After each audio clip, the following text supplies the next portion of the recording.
¿Sabías lo que es la tos de las perreras?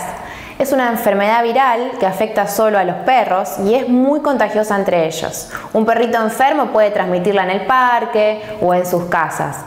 El principal síntoma es la tos, pero tengan cuidado que la tos también es síntoma de otras patologías como algunas de origen cardíaco.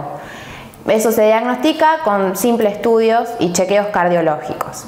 El tratamiento de esta enfermedad, administrando antibióticos, antitusígenos y antiinflamatorios por 10 días, generalmente son de pronóstico y de curso favorable, obviamente realizando un tratamiento adecuado. Y lo que es muy importante de saber es que es una enfermedad que tiene prevención con una vacuna que se aplica anualmente.